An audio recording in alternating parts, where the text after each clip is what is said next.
considéré. Mais malheureusement, ce pays riche contraste avec la misère, avec la pauvreté, la prévarication, la paupérisation du peuple souverain. Le peuple gabonais qui autrefois symbolisait la fierté des guerriers dans les savanes d'une Afrique centrale où le Gabon était positionné en matière de leadership comme le number one. Aujourd'hui, le Gabon n'est plus que l'ombre de la malgouvernance. L'ombre, bonjour, des détournements des fonds publics par bande organisée. L'ombre des conspirateurs, l'ombre des délateurs, l'ombre des individus qui n'ont pas appris le rationalisme, qui n'ont pas appris la gestion saine des ressources humaines, la gestion saine des ressources financières, des ressources techniques. Et l'État se désagrège chaque jour. L'État se désagègre, l'État se désintègre et l'État se désinstitutionnalise. Parce qu'on a mis à la tête de notre système étatique des personnalités politiques, des personnalités administratives, des personnalités financières qui ne connaissent rien des enjeux du développement. Un pays avec un couvert végétal, avec toutes les essences, un pays avec un couvert halieutique, et près de 80% du territoire regorge les eaux et ils ne sont pas capables. Vous avez le Goué avec ses affluents, vous avez le Komo, vous avez l'Ampassa, ils ne sont pas capables de donner l'eau potable à des populations. Mais ils ont l'eau qui est gratuite, que la nature nous a donnée généreusement. Ils ne sont pas capables de transformer cette eau-là en robinet et mettre cette eau à l'intérieur des ménages. Mais ce sont eux qui créent les taxes. La taxe sur l'eau, la taxe sur l'électricité. Ils se font passer pour des émergents. Ils sont loin d'être des émergents. Ce sont des aigris, des fils de bacatiers, des fils de prolétaires. Parce qu'ils ont maintenant le règne de pouvoir. Ils veulent matraquer le peuple. Ils veulent humilier le peuple. Alors qu'il y a un passé relativement récent. Ces gens n'étaient rien. Ils vivaient dans la misère, dans la crasse, dans la pauvreté, dans la paupérisation. Comme David Mberkoma. Mais aujourd'hui, ils veulent se faire passer de bourgeois, de phalangistes, de nantis, d'oligarches, d'aristocrates et même de gérontocrates. La gérontocratie, le pouvoir des vieillards. À cela, ils ont encore mis en place un autre système de récrimination sociale, un système de discrimination sociale, un système ségrégationniste où ils font la promotion des tares, la promotion des sectaires, une promotion des ethno-régionalistes, parce que ce sont des tribalistes, parce que ce sont des xénophobes. Ils ne comprennent rien des enjeux de développement. Ils sont obligés de diviser le peuple pour pouvoir s'accrocher à leurs strampotins de postes, les titres honorifiques et nominatifs qui n'ont aucune valeur, aucune plus-value, aucun pouvoir, rien que des grosses vestes, des gros costumes avec des grosses voitures qui ne servent à rien. Ils arrivent comme ça à imposer des taxes à un peuple qui n'a rien, imposer des taxes à des chômeurs qui n'ont pas d'emploi, imposer des taxes à des fonctionnaires qui n'ont pas de titres, qui n'ont pas de titularisation, des fonctionnaires qui sont dans des catégories inférieures. Ils ne sont pas capables de payer la dette intérieure de l'État, relancer la croissance économique en payant la dette intérieure des entreprises. Et ils sont là, étourdis, aveuglés, égarés et essoufflés. Ils inventent des taxes pour une fois de plus spolier la veuve, voler l'orphelin. Voilà des gens qui n'ont rien, mais ils nous volent davantage. Ils nous volent chaque jour. Ils ne sont pas capables de redresser l'économie du pays en réduisant les charges étatiques, en réduisant leur confort personnel, en réduisant leur superficialité. On est capable de faire disparaître les 2 postes de vice-président de la République pour faire des économies substantielles et arrêter de flageller le peuple souverain. Ces gens n'ont pas les papiers, ils n'ont rien. Ce sont des menteurs. Ils se font passer pour des intellectuels. La réalité, c'est que ce ne sont pas des intellectuels. Ce sont des médiocres dirigeants. Des individus qui n'ont pas de morale, qui n'ont pas d'éthique, des invertébrés. Ils sont capables de se courber à 4 pattes pour manger une chasse moussetée. Se courber à 4 pattes pour avoir un petit poste de chef de service, pour avoir un poste de brigadier. Ils ont amené les loges même dans les écoles, ils ont amené des sectes, même dans les administrations, où aucune personne ne puisse échapper. Même les forces de défense et de sécurité sont rentrées dans la danse. Tout le monde est devenu porteur de couches câlines et les enfants n'ont plus de quoi pouvoir porter. Ils sont maintenant devenus comme des femmes, des gars prostitués dévergondés, aux odeurs de boniche en putréfaction. Et ils veulent me parler, moi, le prince Adouma, le père de tous les savoirs, le père de toutes les révolutions. Je vous dis, ce pays-là ne restera pas entre vos mains. Il y a également des Gabonais qui continueront à dire non. Cette gouvernance eschatologique, cette gouvernance comateuse, apocalyptique, ne peut apporter aucun profit au peuple gabonais. Ces gens-là n'ont pas la compétence, ils n'ont pas le savoir pour pouvoir diriger ce petit peuple. Un petit peuple appelé la tribu de Ngon, la tribu des immortels, avec autant de richesses. On ne peut pas continuer à maltraiter le peuple.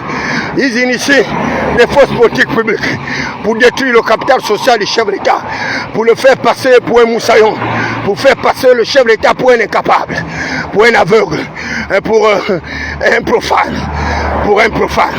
Et la réalité, elle est plausible. Ils ont cassé toutes nos maisons. Ils nous ont réduits à la mendicité. Ils ont cassé tous nos commerces. Ils ont détruit cette petite économie, l'économie souterraine, à travers des petits commerces avec lesquels les Gabonais arrivaient à subvenir à leurs simples besoins, des besoins élémentaires, des besoins nutritionnels, des besoins d'équipement. Et ces gens-là, ce sont les fils d'Iram, ce sont les fils de la veuve. Et c'est pourquoi on les appelle les compagnons, on les appelle les bâtisseurs. La réalité, c'est qu'ils ne sont pas des bâtisseurs, ce sont des démolisseurs, ce sont des individus qui ont embrassé la veuve. La veuve, ce sont les fils d'Iram. Nous sommes les fils de Moïse. Et c'est pourquoi nous marchons. Parce que nous refusons de prendre leurs supersoniques. Nous refusons de prendre leurs aéronefs. Nous refusons de prendre leurs raccourcis. Nous avons décidé d'aller à Canaan. Et advienne qu'au pouvoir, nous arriverons à Canaan. Sans être compromis et sans compromission. Parce que nous savons ce que nous valons. Nous connaissons le Dieu qui est le nôtre. Le Dieu d'Israël. Le Dieu du Gabon qui n'a jamais échoué. Ce Dieu-là qui punit les méchants. Il est clair, il le dit aisément, qu'il est dit la justice de Dieu de rendre l'affliction à ceux qui nous affligent. Ces gens-là, ils nous affligent. Nous avons résisté à l'oppression des systèmes démoniaques pendant 42 ans, ajouté à 14 ans. 56 ans, nous avons résisté, jour et nuit. Nous nous sommes battus contre ce système grabataire, ce système inapte, incapable de réfléchir, ce système qui nous avilit, ce système qui nous déshumanise. Nous sommes restés debout. Ils n'ont pas réussi à nous faire coucher à quatre pattes. Nous sommes restés debout et nos pieds sont fixés parce que nos pieds sont en errant. Nos pieds sont en errant et nous sommes capables de résister. L'âme de la résistance. La Bible dit résistez au diable et il s'enfuira loin de vous. Les amis, il y a la noblesse dans la pauvreté. Il y a la noblesse dans la pauvreté. N'enviez pas ces riches, ce sont des misérables. Ils sont plus pauvres que vous. Ils sont plus pauvres que moi, David Berkouma. Un riche qui arrive à voler un pauvre. Un riche qui arrive à voler un chômeur. Un riche qui arrive à voler un orphelin. À voler une veuve. À saccager sa vigne. À détruire sa maison. À détruire son commerce. Il est pire qu'un infidèle. Ces gens-là ne peuvent pas continuer à nous gouverner. Parce que ce sont des fils de Lucifer. Des satanistes. De la tribu justement de Corée. C'est-à-dire la tribu des révoltés. Ce sont des révoltés. Ils nous envient à cause de notre confort. Ils sont jaloux de notre liberté. Ils sont jaloux de nos aspirations légitimes. Ils sont jaloux de nos opinions. Et ils arrivent à créer la disette. Alors que le Gabon est un pays qui est dans l'abondance. Comment avec un couvert halieutique, avec autant de eau, on n'est pas capable de créer un minimum. Les Gabonais n'ont pas l'eau. C'est inimaginable. Avec un tel couvert halieutique, comment on peut justifier que les Gabonais n'aient pas accès à l'eau potable, qu'ils n'aient pas accès à l'énergie? L'énergie dans le pays industrialisé, on la transforme à partir de la biomasse, à partir de la poubelle. La poubelle qui est considérée au Gabon comme un malheur. Parce que vous avez encore des agents de force et de défense de sécurité qui sont devenus des maires par défaut, des maires par ricochet. Ils ne sont pas capables qu'à travers le progrès technique, le progrès scientifique, le progrès technologique, on transforme la poubelle en énergie électrique et on est capable d'électrifier toute la ville. Ils ne savent pas qu'à partir du soleil que nous avons gratuitement, on est capable de nous connecter au soleil et d'électrifier le Gabon tout entier à travers les panneaux solaires. Des petites simples nouvelles technologies, ils ne sont pas capables de les appréhender. Et c'est pourquoi ils détruisent les universités. Ils nous empêchent d'apprendre. Parce qu'ils savent que la véritable révolution, elle est intellectuelle. La véritable révolution, elle est psychologique. La véritable révolution, elle est psychiatrique. La véritable révolution, elle est psychosomatique. Et ils le savent, que ventre affamé n'a point d'oreille. Et c'est pourquoi ils affament le peuple, pour que le peuple s'agenouille à leurs pieds, à quatre pattes comme des mendiants. Des hommes qui ont été faits à l'image de Dieu, obligés de se prosterner devant ces tubalcaïens, ces moabites, ces pharisiens, ces sadducéens, ces satanites, ces athées. Mais il ne peut pas détruire ma foi, l'authenticité de la foi de ma mère Ngounou Marcelin. Il ne peut pas la détruire. Je suis un jésuite. Je suis fier de m'accrocher à Christ ressuscité à la croix de Golgotha. Et je n'ai pas honte de l'évangile. Car l'évangile est la puissance de Dieu pour le salut de quiconque croit. En Jésus étaient cachés tous les trésors de la sagesse et la connaissance. Christ est ma vie, c'est ma passion. Et je vous le dis, vous n'irez pas très loin. Vous n'irez pas très loin. Dans un encadré de 2 ans, vous serez surpris par le cours du processus à venir. Ces Gabonais que vous êtes en train de mépriser, ces Gabonais que vous êtes en train d'humilier, ces Gabonais que vous êtes en train de réduire dans la mendicité, dans la pauvreté, dans la précarisation, ce sont les mêmes Gabonais là qui vous ont acclamé hier. C'est les mêmes Gabonais là qui vont se moquer de vous.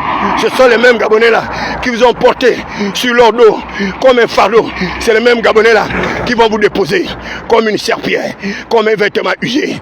Parce que le Dieu grand, fort et puissant, il est là, il intervient, il observe, il voit. Grâce au testament d'Omar Bongo Ondimba, il le disait que Dieu ne nous a pas dit de faire ce que nous sommes en train de faire de ce pays. Mais un jour, ce Dieu-là va nous sanctionner. Je le disais à Ali Bongo Ondimba de faire attention à ces mercantilistes, à ces épicuriens, à ces courtisans, à ces intrigants, tapis dans l'ombre des arcanes secrets de pouvoir. Ces individus qui n'ont pas de morale, qui n'ont pas de probité, qui n'ont pas d'éthique. Comment est-ce qu'on peut voler un étudiant qui a déjà du mal à percevoir sa bourse? Comment est-ce qu'on peut voler un chômeur qui est diplômé dans son pays et qui est à la recherche d'un emploi qui ne trouve pas? Et comment est-ce qu'on peut voler une veuve, un orphelin, un retraité à travers une taxe foncière, à travers une taxe en électricité, à travers une taxe dans la lutte contre l'insalubrité, à travers une autre taxe appelée la TVA, à travers des taxes qui n'en finissent pas? Et je vous le dis, ils n'ont jamais appris l'économie. Parce que trop d'impôts tuent l'impôt. Le haut taux tue le taux taux. Leurs prévisions budgétaires sont des prévisions budgétaires macabres. Des prévisions budgétaires irrésolument irréfléchies. Parce que ces gens-là n'ont pas appris à l'école de la régulation économique. Ces gens-là n'ont pas appris à l'école du libéralisme économique. Ces gens-là n'ont pas appris à l'école du Fonds monétaire international, la Banque mondiale, le Club de Paris. Et ces institutions de Bretton Woods ont été claires. La croissance au Gabon de 2024 n'a pas produit les emplois, n'a pas produit un meilleur pouvoir d'achat, n'a pas amélioré le niveau de vie des Gabonais, n'a pas amélioré les conditions de vie des Gabonais. Et c'est vraiment dommage. Une transition qui se termine en bandoulière, comme je l'avais déjà préindiqué depuis la prise de pouvoir par les forces de défense et de sécurité. Et je vous le disais, que toutes les constitutions de par l'humanité ont inséré, cadenassé, encadré les magistrats avec les forces de défense et de sécurité.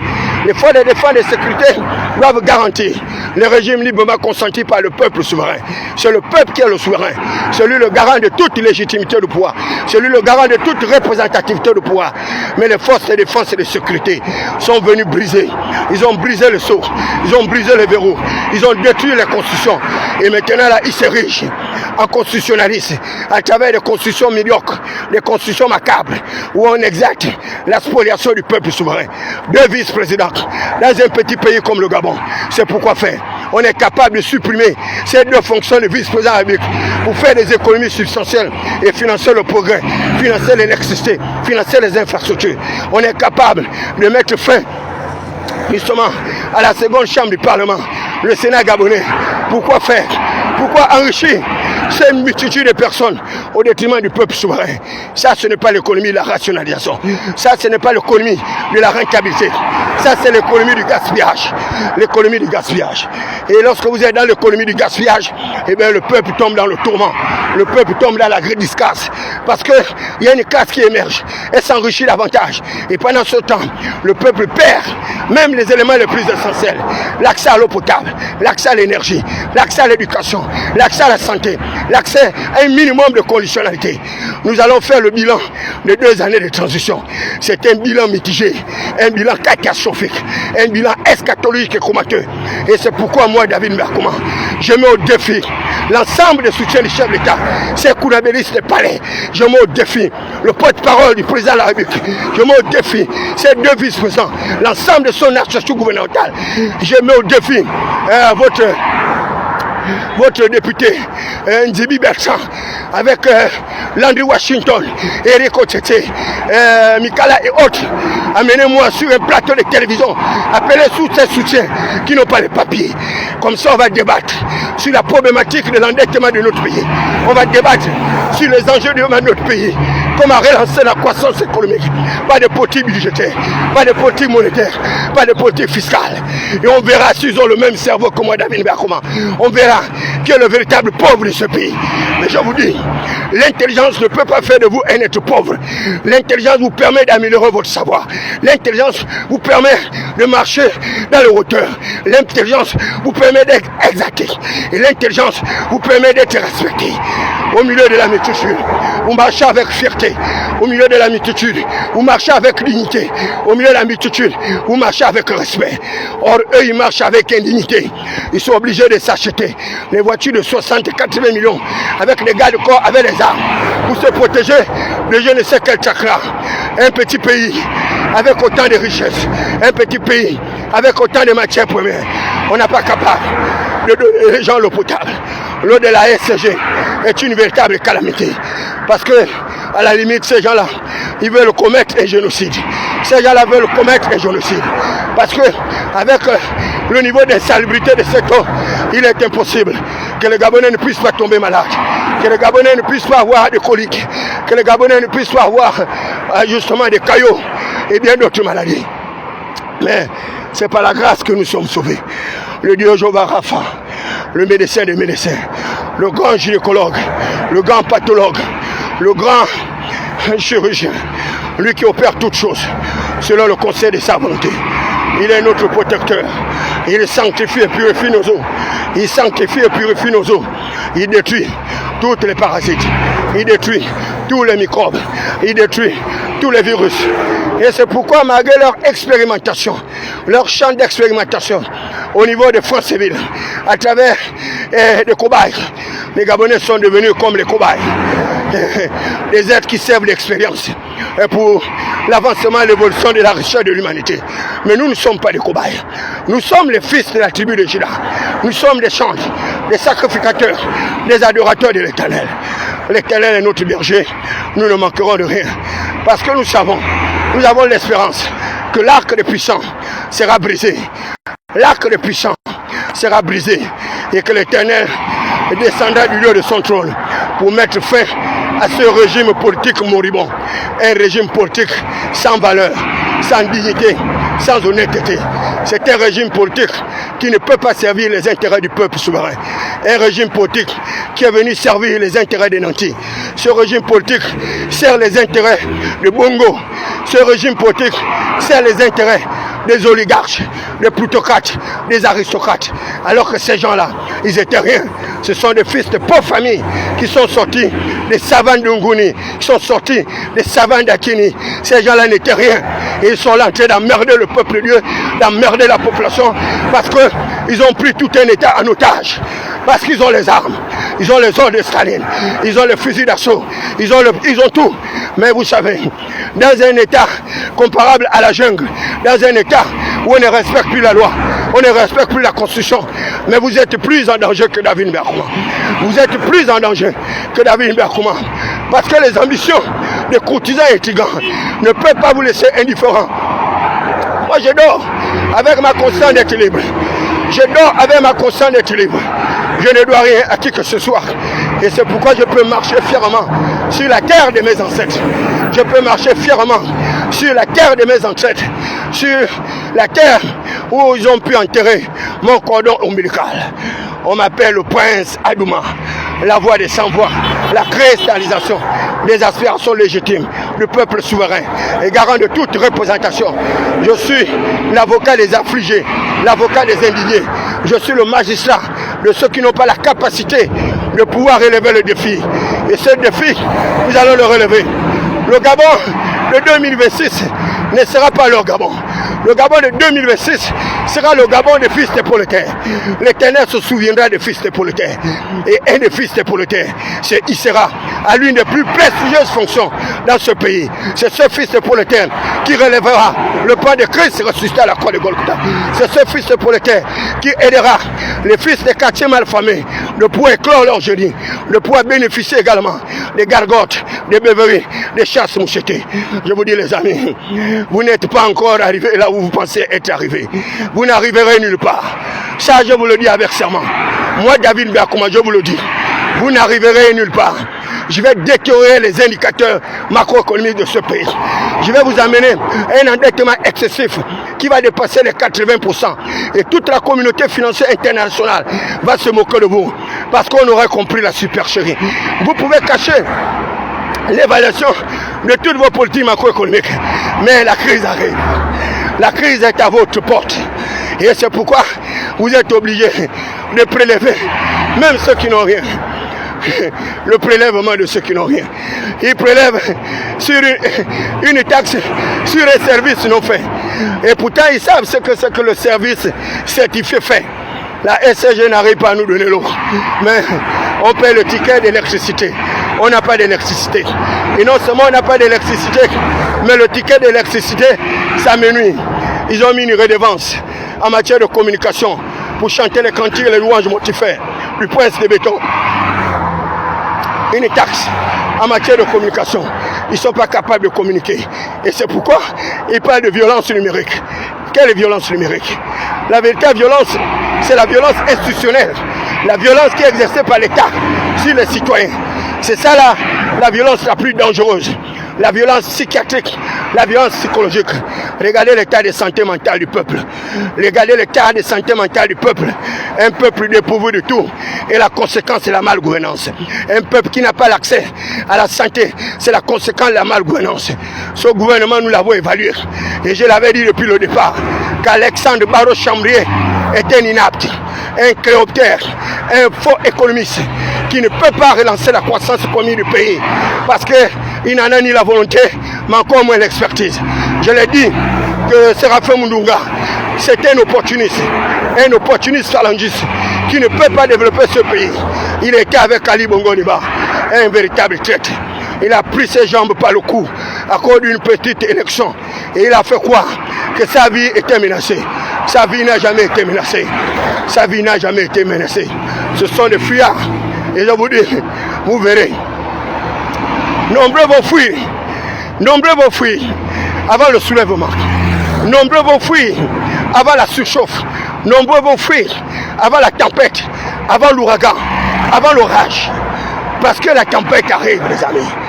La tempête arrive. Béni soit le Dieu de ma main, Ngondo Marceline. Béni soit le Dieu de ma main, Ngondo Marceline. Béni soit le prince Adouma. Béni soit la révolution. Béni soient les indignés. Béni soient les pauvres, les malheureux, les misérables. Béni soient les sans-abri. Béni soit l'Éternel des armées qui nous a dotés de toutes ses richesses. Béni soient les nuages. Béni soient les étoiles. Béni soient les constellations. La Bible déclare que l'Éternel étend les cieux comme un pavillon. L'Éternel étend les cieux comme un pavillon. Jéhovah Shama, Jéhovah Rapha, Jéhovah Juré, Jéhovah Adonai, Jéhovah Mikadishen, Jéhovah Shaddam. Et béni soit ton nom. Éternel des armées, toi qui commandes le nuage en haut, on t'appelle Cyrus, on t'appelle Atostratus, on t'appelle Cumulonimbus. Je t'ordonne de te déplacer. Je t'ordonne de te déplacer. On t'appelle Cyrus, on t'appelle Cumulonimbus, on t'appelle Aitostatus. Je t'ordonne de te déplacer par le mystère de la métamorphose, par le mystère de l'opération chirurgicale. Je vous ordonne de vous déplacer et de localiser notre territoire, le territoire, le Gabon, afin qu'un orage, afin qu'une tempête puisse briser leurs colonnes, afin qu'un orage, afin qu'une tempête puisse briser leur désinvolture, puisse briser leur désinvolture, et qu'un astéroïde parte de Jupiter, un gitan parte d'Uranus, un minotaure parte de Mars, afin de fléchir les genoux de toutes ces personnes à cause de leur orgueil. Le roi des rois va descendre dans ce pays et il s'installera avec majestuosité. Éternel des armées, Éternel des armées, Éternel des armées, Éternel des armées, Éternel des armées, Éternel des armées, Éternel des armées, Éternel des armées, milieu de ton trône, on t'appelle au magistrat suprême. Éternel des armées, viens en aide à tes enfants. Ton peuple est saccagé, ton peuple est meurtri, ton peuple est humilié. Mais tu es l'Éternel des armées. C'est toi qui institues les princes et les autorités. Éternel des armées, c'est toi qui institues les princes et les autorités. Éternel des armées, c'est toi qui renverses les rois. C'est toi qui renverse les dirigeants. Commande le vent, commande le souffle, commande l'air, commande le feu. Envoie un gitan, envoie les astéroïdes, envoie tous tes corps célestes en mutation. Moi, David Mberakoumar, je me tiens à la brèche. Et je dis ça, c'est duré comme ça. Cette fin de transition ne peut pas se terminer comme ça. Nombreux parmi eux ne doivent pas rentrer dans le règne de la 5e République. Cette 5e République, elle est virtuelle. Elle n'a pas de contenu. Elle n'a pas d'existence. Parce que ces individus sont des mécréants. Mais nous sommes les fils de l'Alliance. Tu as dit l'Alliance de l'Éternel ne sera jamais brisée. Psaume 74, verset 20. Tu as dit égard à l'Alliance de l'Éternel. Car les lieux sombres du pays sont remplis de repères de brigands. Le sang des innocents écrit vengeance. Tous les criminels de mon pays, tous les assassins de mon pays, par le glaive de la justice, par le glaive de la justice, par le glaive de la justice, que le sang des innocents tombe sur leur tête, que le sang des innocents tombe sur leur tête, tombe sur leur tête, tombe sur leur titre honorifique, et que la honte les empare, que le déshonneur les empare, et qu'ils soient frappés de toutes les maladies comme en Égypte, les 12 plaies de l'Égypte, qu'ils soient frappés des hémorroïdes chroniques, qu'ils soient frappés des bactéries, qu'ils soient frappés des virus, que leur système immunitaire se détériore et que leur flux sanguin se décompose. Je rentre dans leur plaquette. Moi, David Mberakoumar, en tant que gitan, en tant que minotaure, je rentre dans leurs hématies. Moi, David Mberakoumar, en tant que déstabilisateur, en tant que destructeur, je détruis leurs parois intestinaux, je détruis leurs globules rouges, je détruis leurs globules blancs, je détruis tout leur système de défense, je détruis leur espace aérien, je détruis leur espace terrestre, je détruis l'ensemble de leur protection, parce qu'on m'appelle le crucifié, on m'appelle l'avocat des flagellés. À partir de ce jour, vous n'aurez plus la paix. À partir de ce jour, vous n'aurez plus la paix. Vous aurez des maladies qui vont défier la science. Vous irez partout, dans toutes les universités, vous irez partout, dans toutes les structures hospitalières. On vous dira qu'on n'arrive pas à détecter ce virus. Et vous vous souviendrez de cette parole du prince Adouma. Moi, David Mberakoumar, je serai le seul à être capable justement de vous relever de tombeau. Je serai le seul d'être capable, lorsque je vous verrai coucher et qu'une vérole aurait tué votre beauté pendant que vous étiez en train de meurtrir le peuple, pendant que vous étiez en train de flageller le peuple, ce jour-là vous vous souviendrez de l'ombre de la mort. L'ombre de la mort. L'ombre de la mort. L'ombre de la mort. On t'appelle Azraël. Azraël, l'ange de la mort. On t'appelle Azraël, l'ange de la mort. Pénètre leur palais, pénètre leur sanctuaire, pénètre leur tour, pénètre leur tour. Azraël, l'ange de la mort, brise leur colonne, frappe le juge, frappe le magistrat, frappe le berger, et les brebis seront dispersées. Azraël frappera le brebis, il frappera le berger, et les brebis seront dispersées. Azraël frappera le berger, Azraël frappera le berger, et les brebis seront dispersées. Et ce jour-là, Vous vous souviendrez du prince Adouma. Vous vous souviendrez du prince Adouma. Vous vous souviendrez du prince Adouma. Honte à ceux qui m'ont jeté dans le tourment.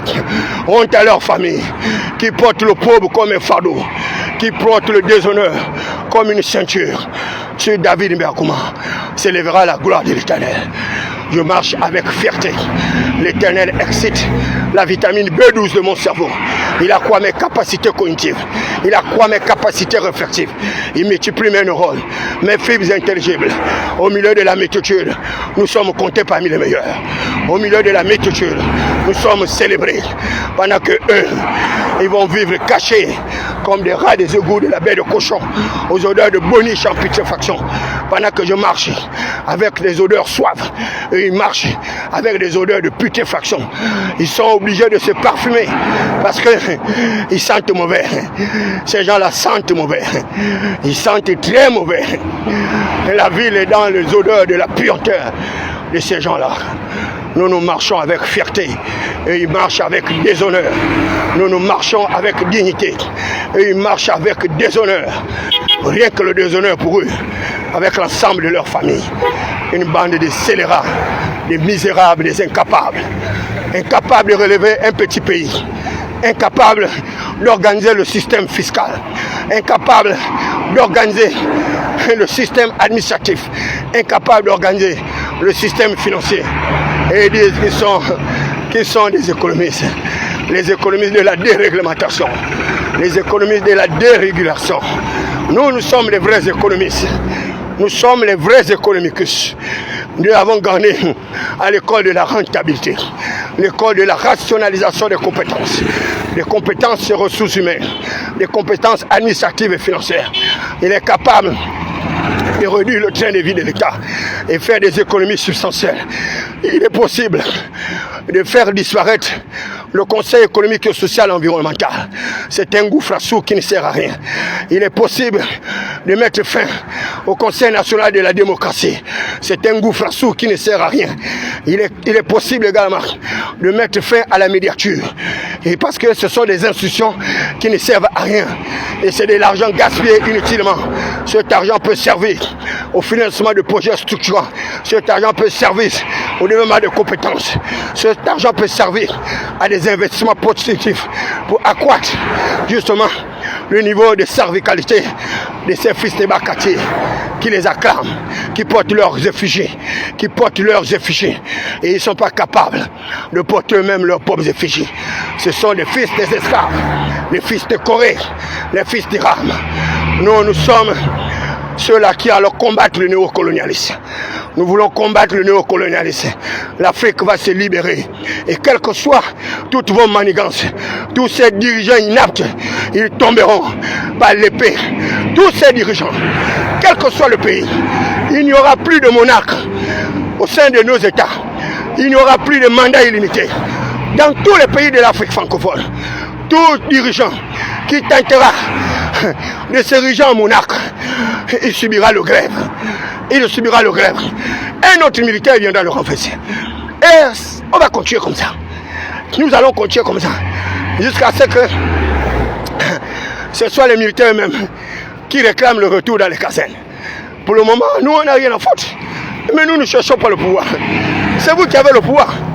Mais lorsque vous avez le pouvoir, la plus grande difficulté, c'est d'exercer le pouvoir. Vous pouvez avoir le pouvoir et ne pas être capable d'exercer le pouvoir. Et là, c'est le plus grand danger, d'avoir le pouvoir et d'en être pas capable d'exercer le pouvoir. Et là, vos ennemis vont vous guetter comme un traquenard, de jour comme de nuit. Ceux-là également qui ont les appétits du pouvoir, ceux-là qui ont fait leur rêve d'enfance, comme Pierre Claver Maranga Moussavou, de devenir un jour président de la République, et comme Ginzou Bandama, comme Jacquemin l'encyclopédie, et comme plusieurs autres, Alain Claude Biobinze, Ali Akba Onanga Obege, Biogemba, le Varan Biogemba, Ndonsima. Mais nous avons plein d'acteurs politiques capables d'amorcer la révolution. Mais ils sont là, ils attendent. Ils attendent le moment propice. Et le moment arrive. Le moment arrive. Le moment arrive. Ces gens-là se réveilleront un bon matin ayant tout perdu. en train d'errer dans les villes et villages, en train d'errer dans les campagnes, à la recherche des oasis, à la recherche des terres d'asile, à la recherche des terres d'exil. Et ce jour-là, quelle joie dans le ciel, quelle joie dans le ciel. Hosanna, Hosanna au plus haut des cieux. Mystère profond des anges acclamés, chérubins resplendissants, aux 6 ailes déployées, séraphins aux 2 épaules flamboyantes. Inspecteur, buenos días. Séraphins aux 2 épaules flamboyantes. Es la hora de cambiar el mundo. Es la hora de la révolution. La hora de la révolution. La hora de la libertad. La hora de la libertad. La libertad es diferente de la esclavitud. La libertad es diferente de la esclavitud. La esclavitud es diferente de la libertad. La libertad, la libertad, la libertad, la libertad, la libertad. Peuple gabonais, soyez lucides. Réveillez et sortez de votre torpeur. Bonjour, sortez de votre obscurantisme. Ne continuez pas à croire en l'espérance de ces gens-là. Ne croyez pas en eux. Croyez en vous-même. Développez d'autres talents. Développez d'autres capacités. Ces gens-là sont là pour vous assujettir. N'acceptez plus d'être assujettis. Explorez d'autres commerces spatiales. Explorez d'autres réalités. Vous êtes capable de vous en sortir sans l'aide de ces mécréants. Vous êtes capable de vous en sortir sans l'aide de ces phalangistes. Vous êtes capable de vous en sortir sans l'aide de ces satanistes, ces moabites, ces pharisiens, ces sadducéens. Maudit soit la franc-maçonnerie, maudit soit les bâtisseurs, maudit soit les compagnons, maudit soit leur secte pernicieuse. Que la honte s'empare d'eux. Que la honte s'empare d'eux. Béni soit Christ ressuscité à la croix de Golgotha. Béni soit Christ ressuscité à la croix de Golgotha. Béni soit la sacrificature. Béni soit le bâton de Moïse. Béni soit la harpe de David. Béni soit la harpe de David. Que la franc-maçonnerie soit maudite. Qu'elle soit maudite dans les villes. Qu'elle soit maudite dans les villages. Qu'elle soit maudite dans les prairies. Qu'elle soit maudite dans les vallées. Avec leurs compagnons. Que leurs compagnons soient maudits. Que tous leurs compagnons soient maudits. Que tous leurs compagnons soient maudits. La franc-maçonnerie est née avec mon père Salomon. Salomon, que l'Éternel avait donné la sagesse, une intelligence mystérieuse, avec une sagesse défiant toute compétitivité. Mais Salomon, père de la sagesse, est mort en insensé. Il est mort misérable, comme un pauvre. Et c'est lui qui a créé la franc-maçonnerie. Franc, qui vient de franchise. Maçon, qui vient de constructeur, qui vient de bâtisseur. Et ce sont eux qui ont rejeté la pierre qui avait été rejetée par les bâtisseurs, mais qui est devenue la principale de langue. Ce sont eux qui sont à l'origine de l'antéchrist. Ce sont eux qui sont à l'origine du choix entre Barabbas et Jésus-Christ de Nazareth. Ils avaient choisi un brigand, un criminel, au détriment d'un chirurgien, au détriment d'un bactériologue, au détriment d'un ingénieur, d'un médecin. Parce qu'en Jésus était caché tous les trésors. En lui étaient cachés tous les trésors. Ils ont choisi Barabbas, un criminel, un assassin, un voleur, un gangster, un brigand, à la place de Christ ressuscité à la croix de Golgotha, le maître de l'univers. Et c'est pourquoi les francs-maçons n'auront jamais la paix. Ils ont inventé des fausses théories, des fausses philosophies, pour dire tout est vanité des vanités. Tout est vanité des vanités. Le riche meurt en même temps que le pauvre. À quoi m'aurait servi de construire le tout? À quoi m'aurait servi de construire les palais? Si le sort de l'insensé est le même que le sort de l'intelligent comme David Maroua. Et Salomon est mort misérable. Il est mort pauvre et ruiné. Parce qu'il avait plus de 1000 concubines. Plus de 1000 personnes. Vous connaissez-vous un homme avec 1000 femmes qui soit doté de sagesse? Ça, c'est la médiocrité. Il n'a pas été capable de protéger son Kama Sutra, de protéger ses organes sexuels, de protéger ses organes asexués. Et il a inventé une fausse théorie. Une fausse théorie. Or, c'est le siècle des lumières. Quelle lumière? La franc-maçonnerie peut donner quelle lumière à un peuple? si ce n'est la soumission. La franc-maçonnerie peut donner quoi? Quelle liberté à des personnes si ce n'est la soumission? Et c'est pourquoi vous les voyez, ils se courbent. Ils sont obligés d'être les succubes, d'être les incubes. Et ils envient tous ceux qui ont encore leur virilité. Parce que ce sont des sectaires. Des sectaires. Des sectaires. Un petit enfant réduit à la mendicité, réduit au viol pour un menu fréquent, un morceau de boîte de sardines. Cette image de cet enfant-là, je vous dis, vous n'aurez plus jamais la paix. Cet enfant qui s'est fait défoncer la tranche à cause d'un morceau de boîte de sardines dans un pays avec autant de eaux, avec autant de cours d'eau, avec autant de poissons. Il n'y a pas un pays plus béni que le Gabon. Dans l'espace mondial, il n'y a pas un pays plus béni que le Gabon. Mais regardez comment ces gens la réduisent les Gabonais. En mendiant. Là, j'ai fait pratiquement 4 km pour arriver aux douces. Et là, c'est la même problématique. Les goulets d'étranglement. En un point fini. Et demain mardi, ils viendront pour de plus se saccager, casser tous les 12 pour faire leurs échangeurs. Mais ils cassent tous les 12, ils n'ont pas conçu de marché. Quand ils cassent tous les 12, ils n'ont pas prévu des mesures d'accompagnement pour toutes ces personnes qui ont les commerces. Voilà encore des sans-abri, voilà encore des commerçants désemparés, voilà encore toute une économie qui va disparaître à cause de leurs projets factices, des projets faramineux et qui vont traîner là. Les premiers projets ont été abandonnés, ils attaquent les seconds projets et ainsi de suite. Ainsi va la vie. Vraiment, c'est malheureux et misérable. Vraiment malheureux.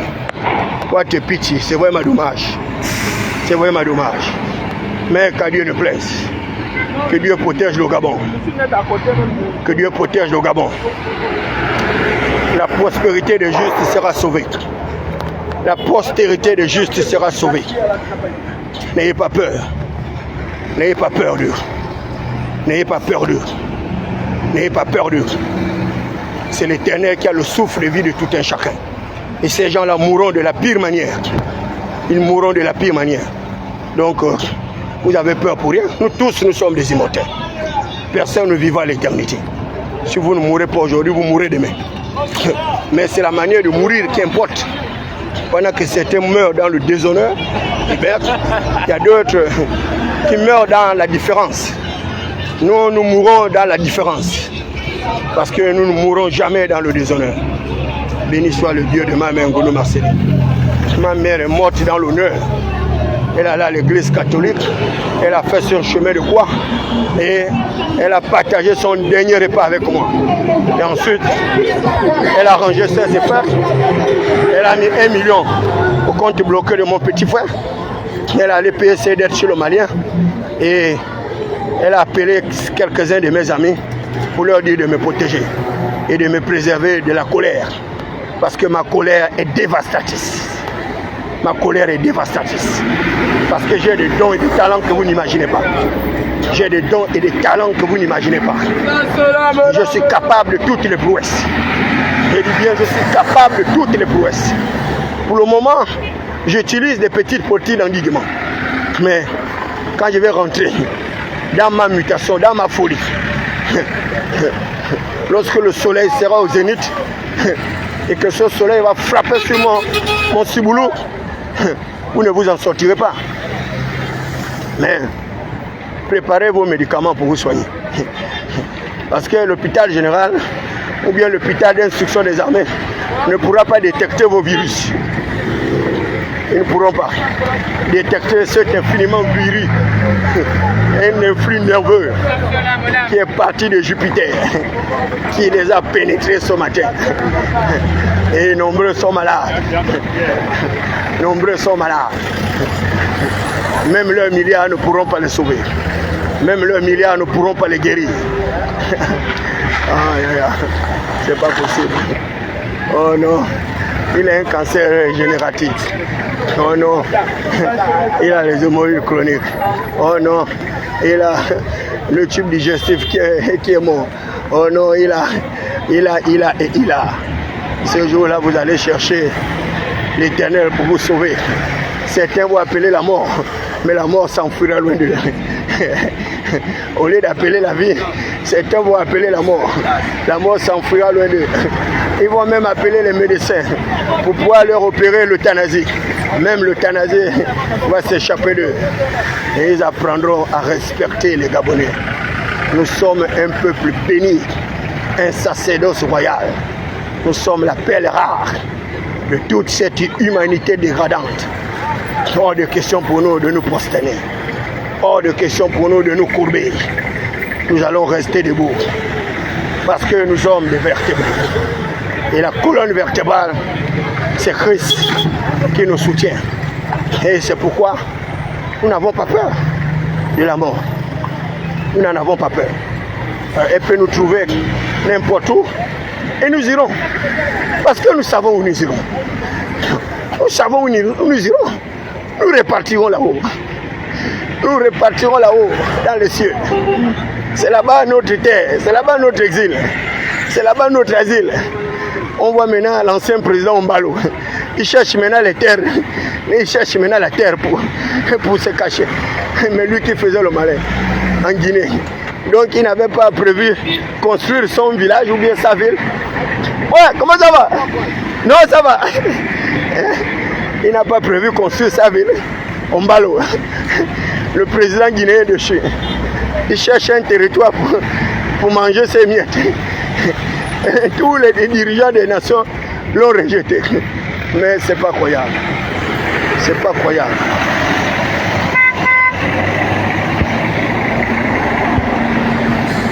Vous voyez les prémices?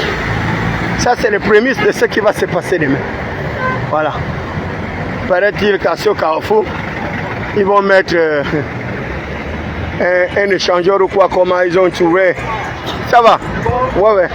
Ils ont trouvé un terme anglo-saxon pour dire qu'ils vont transformer ce carrefour-là en un échangeur pour lutter contre le goulot d'étranglement dans le domaine du transport. Donc là, ils n'ont pas démarré, mais vous voyez déjà toutes les peines et difficultés. Donc demain, ils viendront tout casser ici. Mais c'est bien dommage. C'est bien dommage. Voilà, donc bonjour. Ah, merci. Donc ils vont dégager tout ça là à partir de demain. Bon, maintenant, Dieu seul sait comment nous on va s'en sortir dans ce projet titanesque qui n'est qu'un projet de développement routier. Bon, nous espérons qu'ils ont une véritable stratégie pour lutter contre ces goulots d'étranglement. Et là, vous m'avez vu à forte goutte et larmes en train de marcher pratiquement sur 4 km. Parce que il n'y a aucune possibilité ici. Aucune possibilité. Parce que mon véhicule au garage, j'ai eu quelques pannes techniques là. Avec un de mes petits neveux qui a voulu jouer également les nantis avec ma voiture pendant que moi-même je marche parce que la voiture n'est pas un luxe pour moi. Lui il a pensé que c'était un luxe parce que j'ai mis ma voiture à sa disposition pour jouer à ces petits fantasmes. Donc avec la voiture là, il avait quelques mapétingués, bonjour, des petites lycéennes, et il se faisait passer pour le propriétaire de la voiture jusqu'à me casser mes deux phares arrière avec une facture de près de 380 millions. Mais où est-ce que je vais trouver 380 millions? Donc ma voiture est garée et je ne m'en plains pas. Donc j'ai mes pieds. Hier je n'avais pas de voiture. Si le bon Dieu, la grâce, le biscoté Oliguingema est tombé sur ma tête, et bien c'est tant mieux. Donc je n'en fais pas un instrument de domination ou de quoi que ce soit. Il faut bien un privilège. Ce n'est pas un privilège. Voilà. Donc vous voyez tout ça là. Donc à partir de demain, vous aurez un autre souvenir de ce carrefour. Parce que tout sera cassé. Ils vont tout casser pour essayer d'améliorer, faire comme ça qui se passe à l'aéroport. Donc là, il n'y a pas de taxi, il n'y a rien. Bon, on est bloqué. Il n'y a rien. Donc quand les gens arrivent à 10h au boulot, des fois 11h ou 9h, il faut que les gens arrivent à comprendre que c'est la problématique de la circulation routière. Et vous voyez ces gens-là, au lieu de renforcer le parc automobile de Sogatra pour pouvoir aider les Gabonais dans l'amélioration justement de leur pouvoir d'achat, dans le domaine du transport, non? Ils sont allés acheter des voitures électriques dans un pays où les gens ont toutes les difficultés en électricité et même en électronique. Voilà comment ils réfléchissent. Alors que Sogatra, on aurait pu restructurer cette entité publique pour améliorer son service et faire même en sorte que Sogatra puisse desservir dans les provinces. Pourquoi pas aller à Chibanga, à Makoko, à Oyem et autres. Ils ont tout pour pouvoir améliorer leur gouvernance. Mais il n'y a rien. Regardez tout ce monde. Il n'y a rien. Il n'y a rien. Un petit pays. Mais si ces gens-là étaient au Nigeria, ou bien, comment dire, au Nigeria ou bien au Cameroun, mais ils n'allaient jamais s'en sortir. Regardez tout ça. Vous voyez? C'est pas croyable. Et là, lorsqu'un étudiant a un devoir, et comment il va faire pour arriver à temps à l'université? Et il va se retrouver comme ça, avec une mauvaise note. Parce que quoi, il n'a pas pu emprunter un taxi. Hein? Et lorsqu'on essaie de dire à ces gens-là d'améliorer leur gouvernance, d'améliorer leur niveau de réflexivité, non. C'est comme si vous les insultez et vous devenez leur opposant ou bien leur opposant. Non. Les gens ne s'opposent pas pour s'opposer. Mais c'est compte tenu des difficultés auxquelles ils sont confrontés. C'est pas croyable. Tu es fou, c'est la folie qui te donne.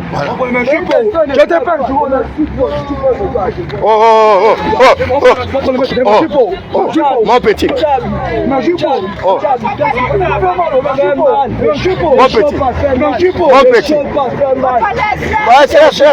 Laisse-le. Petit, monte. Monte. Ta mère, monte, ne pèse. Tu vas te faire parler. C'est quoi ça? Tu vas te faire parler où tu es là, tu es fou, tu es belle. Mon petit, laisse-le passer, tu vas encore les décharger. Mais lui, il a donné tes 1000 francs. Mais oui, mais maintenant, pourquoi tu t'attaques à lui? Lui, il n'a pas de problème. Tu sais que c'est 3 places. Tu as mis 4 places. Donne-lui 5000 francs, il va partir. Mon ami, donne-lui 5000 francs, il va partir. Non, toi, tu ne descends pas. Reste là. Reste là, tu descends pour aller, vous faire quoi? Tu es sorti, c'est pour te faire agresser. C'est quoi ton problème? Lui, là, il pas agressé. Tu vois les gens, ils chauffent. Mais monte dans ton taxi, va là où tu pars. Les gens, ils chauffent, ils font ça. Va là où tu pars. Pourquoi vous êtes comme ça là? Oh, ouais, comment tu vas? Hein? Là, il faut qu'il s'agit parce qu'il voit là. Comment descendre?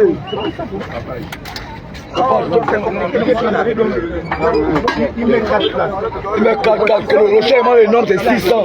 C'est 600, le rochellement c'est 600. Même si jamais même je ne vais jamais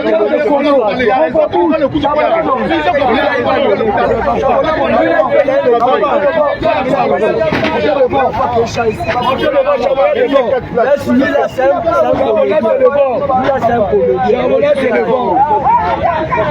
charbonnage.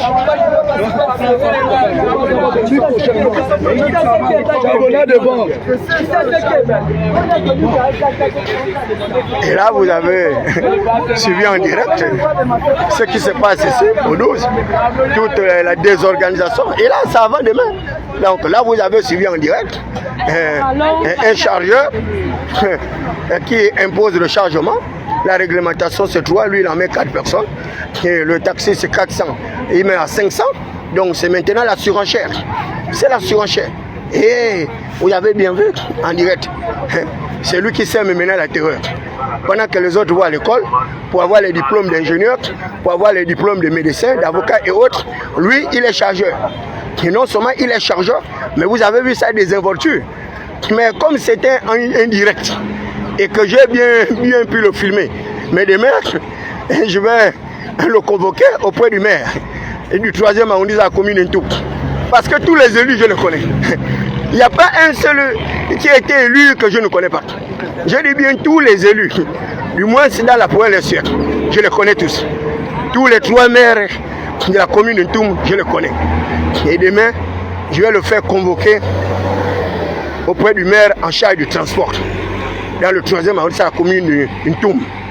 Et il ira s'expliquer là-bas pourquoi il a tenté d'agresser ce petit Gabonais qui voulait vaquer librement à ses occupations et qui n'a pas accepté cette surenchère.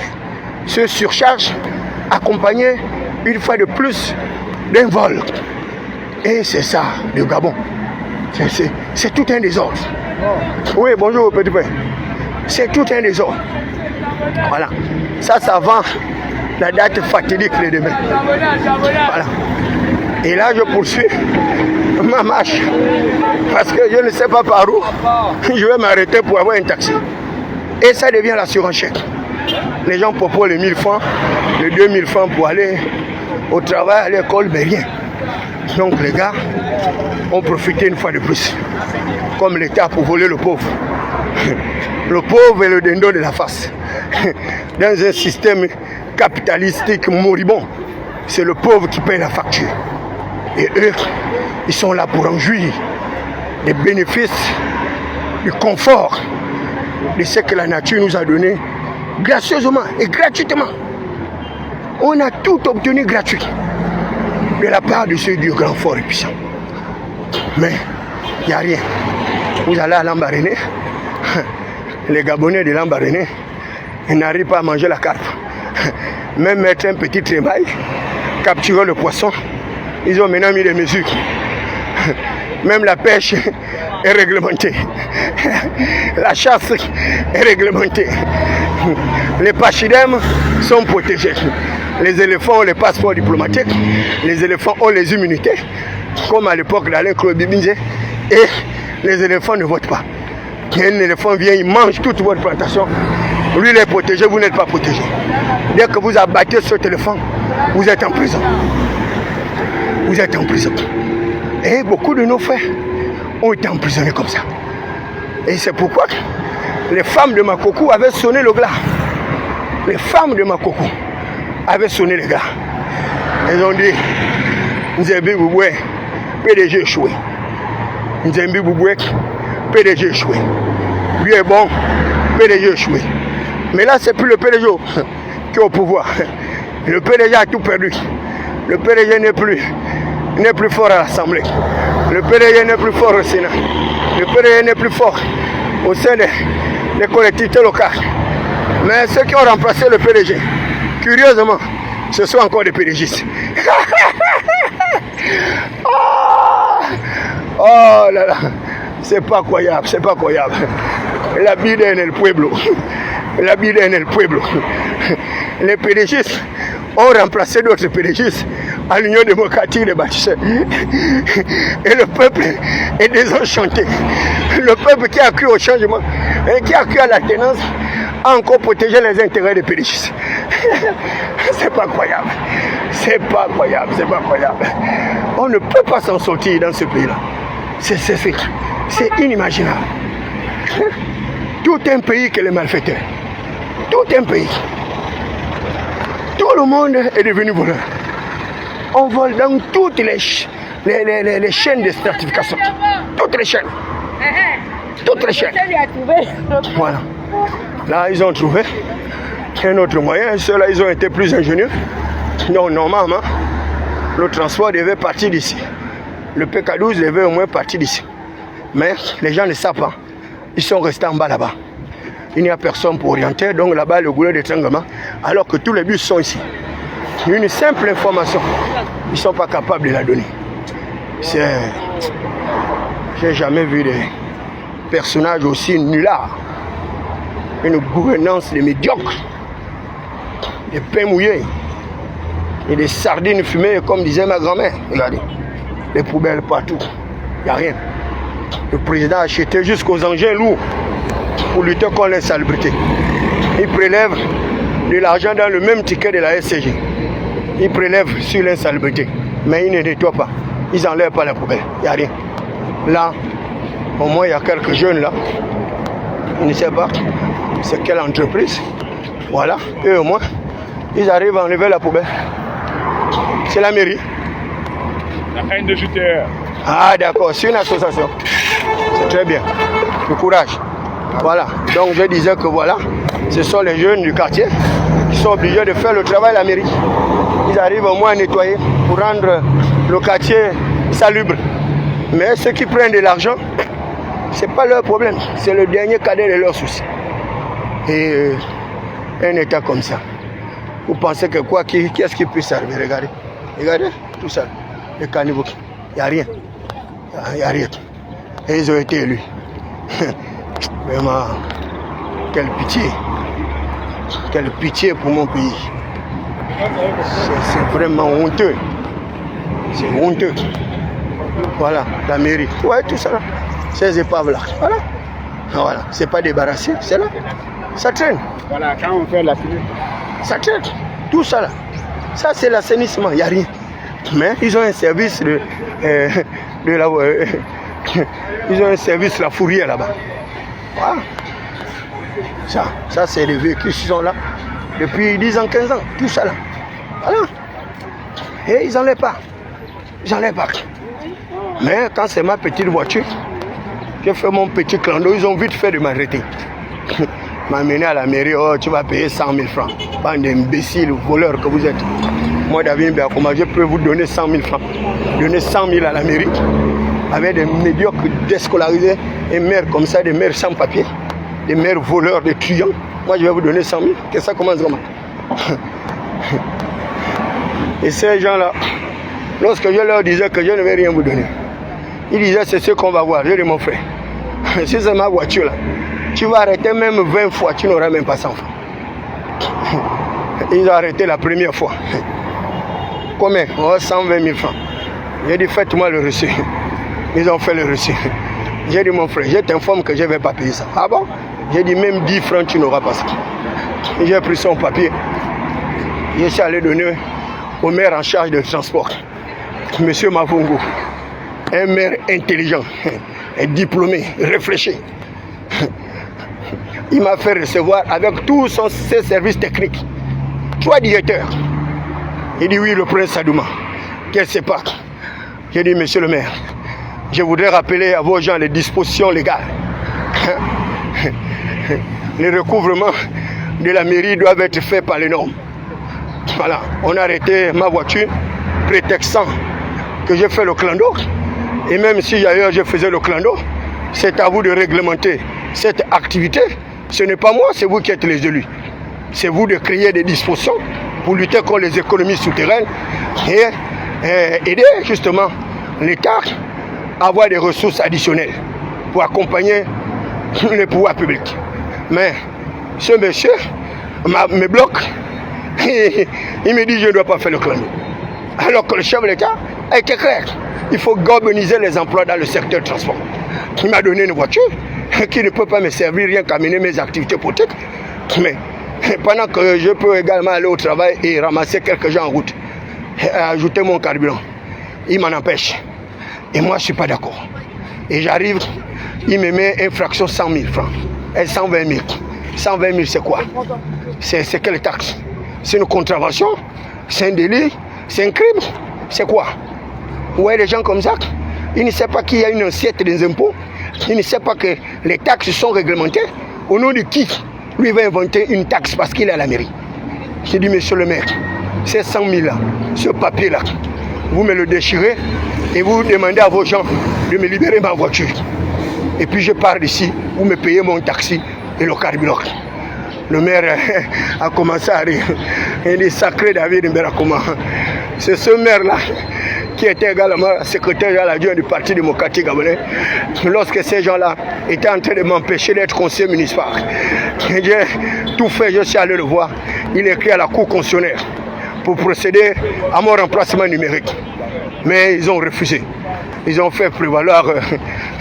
Monsieur le conseiller, comment ça va? Comment s'est passé ton séjour en Chine? Oh, super bien. Formation de haute qualité. Maintenant, est-ce que l'État va nous permettre de nous mouvoir pour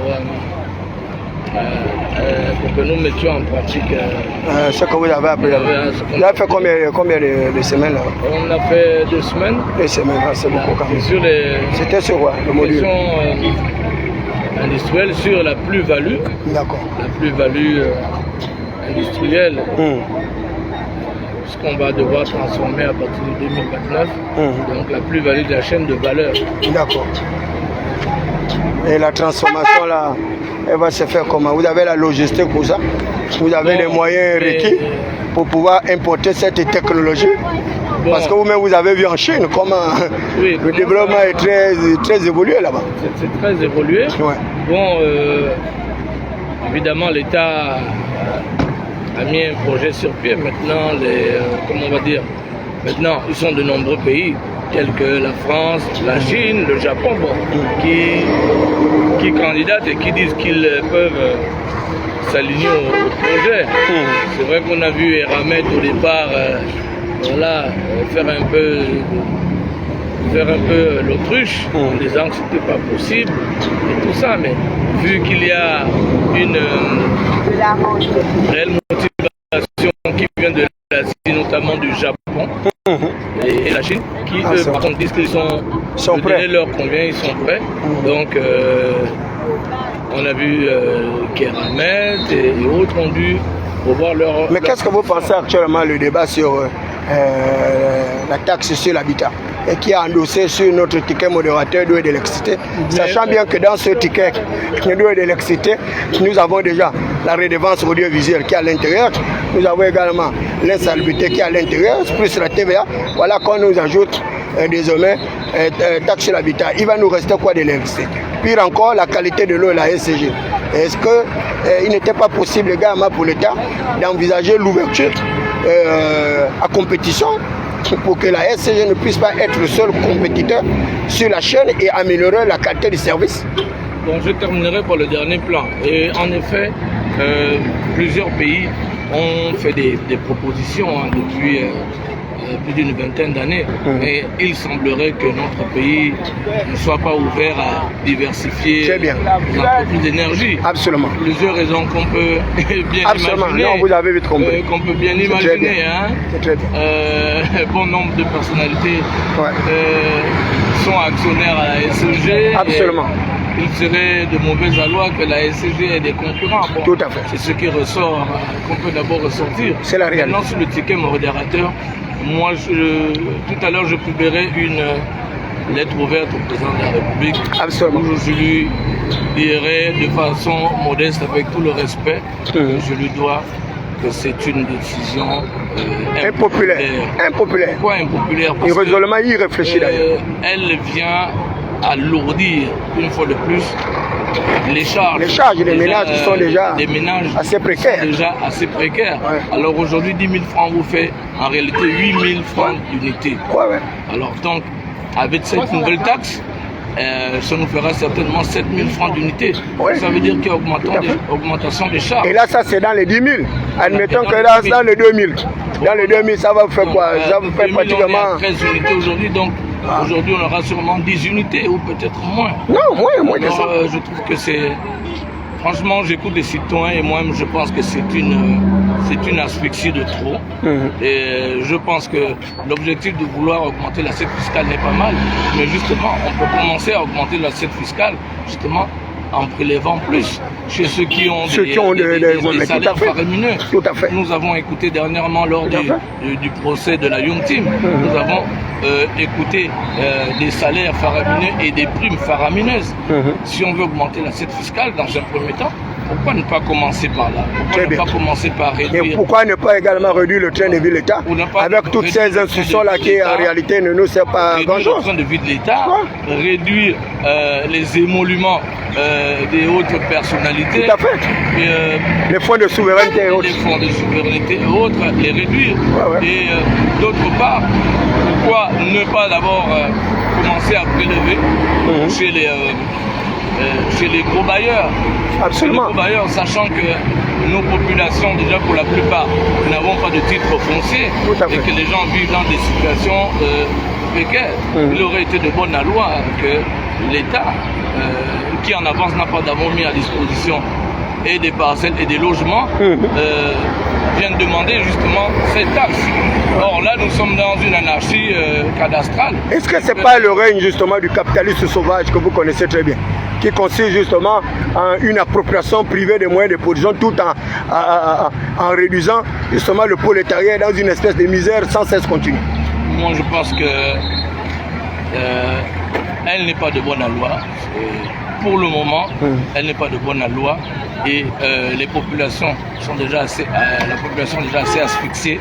Le coût de la vie chère, chaque mois, chaque 3 mois, les prix des denrées alimentaires augmentent. Tout augmente. Alors déjà, les gens ont du mal à tenir les deux bouts. Et ça veut être une asphyxie de plus.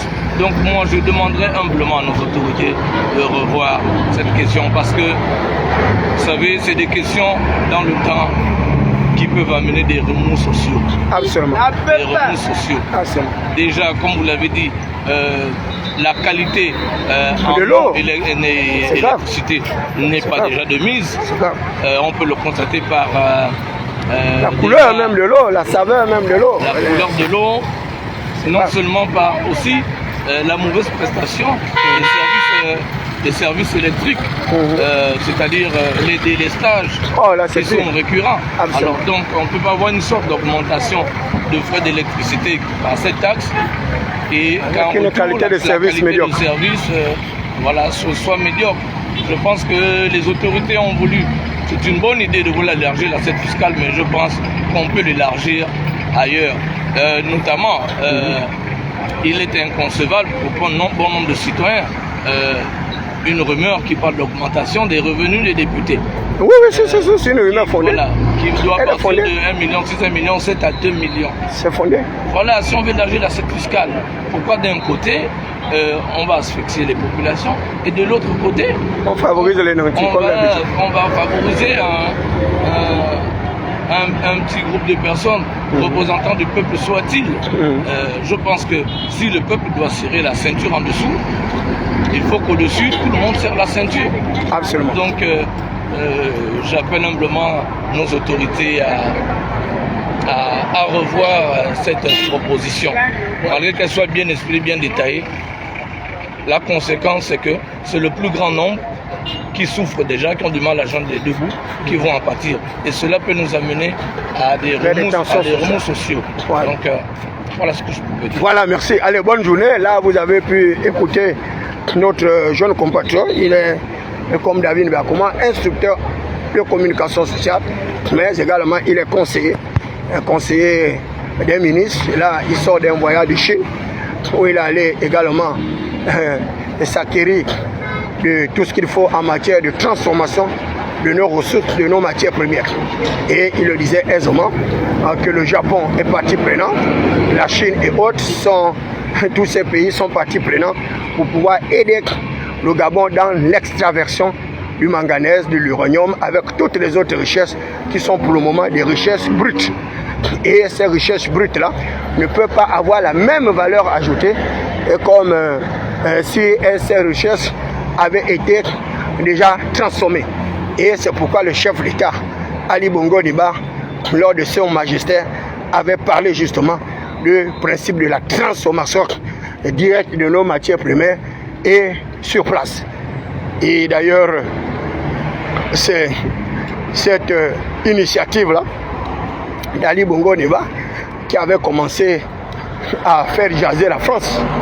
Et puis c'est également notre transfert vers le Commonwealth. Donc Ali Bongo Ondimba a bien voulu diversifier l'économie de notre pays. Bonjour. Salut, bonjour. Ouais, comment ça va? Enchanté de vous voir. Merci. Ça va? Ça va très bien. Merci pour tout ce que vous faites. Merci beaucoup. Voilà, donc ça, ce sont des compatriotes que je ne connais pas personnellement, mais qui me connaissent. Vous voyez bien, il a bien dit Prince Adouma. Et il disait qu'il m'encourageait dans ce que je suis en train de faire. Bon, mais qu'est-ce que vous voulez? On fait ce qu'on est capable de faire. Nous sommes pays. Nous n'allons pas attendre que le pays tombe dans la disgrâce pour pouvoir agir. Voilà, vous avez vu. Voilà, ça c'est eux. Hier c'était le PDG. Mais là c'est plus le PDG qui est au pouvoir. Mais regardez, c'est là. C'est là. Hein? Et il y a une redevance en matière de lutte contre l'insalubrité. On prélève encore les Gabonais. Et chaque matin, on prélève encore les commerçants. Mais regardez, vous voyez? Comment est-ce qu'on peut s'en sortir? Comment? Vous voyez? Mais pourtant, ce sont les militaires qui sont menés au pouvoir. Ils ont le génie civil, ils ont le génie militaire, il y a tout, il n'y a rien. Vous voyez? Toutes ces épaves-là. Hein? Au 12, il y a les embouteillages. Mais tout ça, là, il faut dégager tout ça. Il faut jeter toutes ces épaves-là dans les garages. Il y a la fourrière municipale. Et je vous informe que cette mairie-là me doit tellement de choses qu'à l'époque, ils ont pris ma voiture, qui n'avait aucune panne. Ma voiture était garée à Québec. Ils sont venus, ils ont ramassé ma voiture. À l'époque, Bikinda Poba, qui était d'ailleurs membre du Conseil national, élu du Congrès comme moi, David Bakouma. Il a pris ma voiture et il l'a amené à la mairie, à l'hôtel de ville. Ils ont mis ma voiture à la fourrière. Je vous dis, ça m'a valu 1 an de procédure pour récupérer la voiture. Et quelle voiture? La voiture était en train d'être vendue aux enchères. J'ai pris un gros caillou et je suis allé à la mairie. J'ai dit, dites à Rose Christiane Osuka que je vais casser sa V8 là. Et elle va me tuer aujourd'hui si les gens de la mairie arrivent à vendre ma voiture aux enchères en présence des agents. Sylvie Kota, à l'époque, député, a fait dépêcher son attaché parlementaire pour dire, va vite arrêter Thierry, il ne faut pas qu'il fasse ça. Je dis non, je vais casser sa V8 là. Ils étaient obligés d'envoyer un conseiller. Elle a envoyé un conseil technique qui m'a amené auprès de leur liquidateur de quoi, des conneries, des bêtises. Et c'est comme ça, comme ils m'ont fait sortir la voiture. Ils avaient mis sur le capot, vente aux enchères 800 000 francs. Une voiture Peugeot automatique que j'avais achetée à Lomé à 2 500 000. Et ils m'ont gaspillé la voiture comme ça. Ils ont volé jusqu'au moteur. Ouais, des misérables comme ça. Et comme Dieu est juste, comme Dieu est grand, et que mon Dieu est bon, il a transformé cette épave-là, que eux ils m'ont volé, ils m'ont même pas donné 100 francs. Et j'ai pris l'épave là, comme une relique. Je suis allé la déposer au domicile de ma petite soeur. Et cette épave-là a eu pour cimetière là-bas une première voiture que j'avais payée avec mon argent quand j'étais à l'étranger. Vous voyez ces misérables là? Et quand je vois les gens dire, oh non, mais Thierry, Biscoto, tu as acheté la voiture et tu es en train de le critiquer, tu critiques son gouvernement. Mais vous êtes des médiocres, vous êtes des bêtards. Vous êtes des bêtards. C'est pourquoi vous allez continuer à souffrir comme ça dans votre vie. Et vous n'aurez jamais rien. Je vous dis, avant Biscoto, Ali Bongo il m'a donné de l'argent. Il m'en a donné 4 millions à mon anniversaire. 4 millions. Par le canal de son conseiller politique, Eloine Zondo, qui est actuellement le premier vice-président de l'Assemblée nationale. Quelqu'un qui était au cercle des libéraux de formateurs, moi j'étais au PDG, c'est lui qui est venu me donner 4 millions. Eloine Zondo. C'est pourquoi il arrive à gagner les élections facilement. Et pourtant, pendant l'élection, j'étais son adversaire. Il m'a dit, viens me soutenir. Je dis non, moi je ne peux pas te soutenir. Tu es l'Union démocratique des bâtisseurs. Moi je ne suis pas un bâtisseur. Je ne suis pas un compagnon, je ne peux même pas être compagnon. Je suis la pierre qui avait été rejetée par les bâtisseurs. Donc, j'ai été candidat. Bon, il a gagné. C'est bien. J'ai applaudi. Et puis, la vie continue. La vie continue. La vie continue. Avant Ali Bongo Niba, Moma Bongo Niba me donnait de l'argent. Un jour, on m'a volé 350 millions de francs CFA. Envoyé par Moma Bongo Niba. Les oncles de Chantal Mibuto. Ils m'ont volé 350 millions. Avec 2 voitures. Et ils le savent. On a terminé au palais. En présence de Pascaline Bongo et Chantal. On m'a intimidé là-bas. Après m'avoir volé, ils m'ont menacé même de me tuer. C'est grâce à la mère de Christian Bongo, Madame Cécilia Ndiavé, que j'avais eu la vie sauve. Parce que le peu de temps qu'on m'a mis dans un bureau pour attendre, je ne suis pas resté là. Qu'on me coupe le cou dans le palais. J'ai pris ma poudre d'escampette et j'ai demandé à Madame Cécilia comment il fallait faire pour sortir du palais. Elle m'a pris par la main, elle m'a amené, elle m'a fait sortir du palais et puis elle m'a vite accompagné. Je vous dis, les gens là sont des meurtriers, c'est des assassins. Le président me donne 350 millions, 52 millions. Eux, ils veulent mon argent, ils veulent mes voitures, et ils veulent encore me tuer. Ils veulent d'abord m'emprisonner. Ils n'ont pas réussi. Je suis allé voir Léon Forquet, à l'époque conseiller personnel du président. Dès que je lui ai montré seulement, il dit, oh Thierry, tu es dans le mauvais drap. Je dis comment? Il dit, le monsieur là, qui travaille avec vous là, c'est un assassin. Il me sort un vieux journal de Moulinda là sur le crime routier, où le monsieur avait bel et bien été arrêté avec une glacière, avec les sexes des gens dedans. J'ai dit, mais merde alors, ça c'est quoi ça? Il me dit, laisse tomber l'affaire là. En temps, c'est lui qui devait m'amener chez le président pour régler mon affaire. Il m'a dit, laisse tomber. Les gars t'ont eu, mais c'est pas grave. Au moins tu as envie. Et quand je sors du palais chez Léon Forquet, je repars à notre base, à l'époque l'ARSIC, l'association pour la lutte contre l'insalubrité. Je sors de la BAC, le monsieur en question, qui était le directeur technique de notre structure, il m'appelle. Il dit, Thierry, je dis oui, patron. Il dit, viens au bureau.